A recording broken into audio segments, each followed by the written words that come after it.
ఈరోజు క్యాలెండర్ వాక్యము, ఈయన సమస్తమును బాగుగా చేసి ఉన్నాడు. మార్కు సువార్త 7వ అధ్యాయము 37వ వచనము. ఈ వచనం పూర్తిగా చదువుతున్నాను.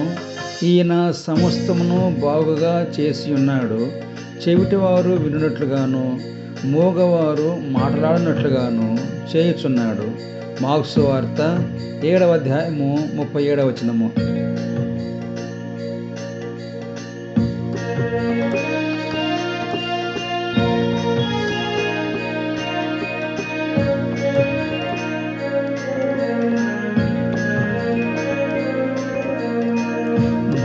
నోటికి మాటలు చెవులకు వినికిడి, ఈ రెండే గదా మనిషికి ముఖ్యము. నోటికి మాటలు చెవులకు వినికిడి, ఈ రెండే గదా మనిషికి ముఖ్యము, మనిషికి ముఖ్యము.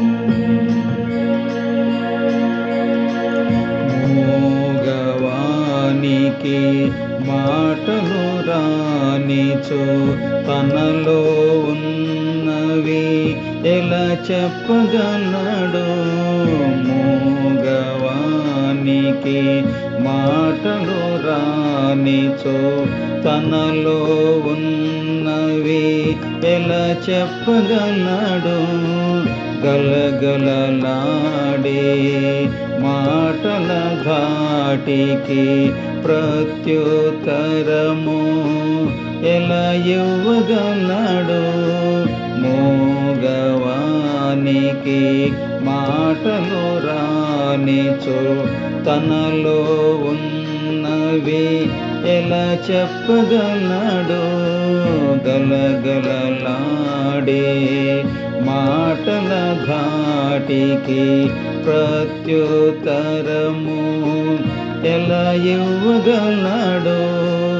ఈ బాధ వారు తీర్చలేరు, ఈ బాధ వారు తీర్చలేరు, తన సృష్టికర్తయేగా ఆ ప్రభు యేసేగా. నోటికి మాటలు చెవులకు వినికిడి, ఈ రెండే గదా మనిషికి ముఖ్యము. నోటికి మాటలు చెవులకు వినికిడి, ఈ రెండే గదా మనిషికి ముఖ్యము, మనిషికి ముఖ్యము. మనిషికి ముఖ్యము ఈ రెండే గదా సమస్తముగా ఇవి ఎంచబడగా. మనిషికి ముఖ్యము ఈ రెండే గదా సమస్తముగా ఇవి ఎంచబడగా. కుంటి అయినా అంధుడైనా మాట్లాడగలడు, వినిపించుకొనును.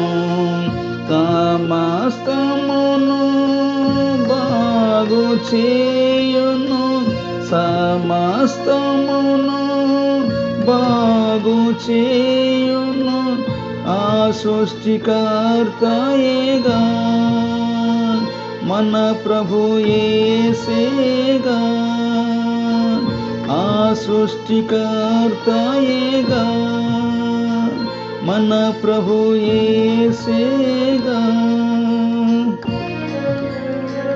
నోటికి మాటలు చెవులకు వినికిడి, ఈ రెండే గదా మనిషికి ముఖ్యము. నోటికి మాటలు చెవులకు వినికిడి, ఈ రెండే గదా మనిషికి ముఖ్యము, మనిషికి ముఖ్యము.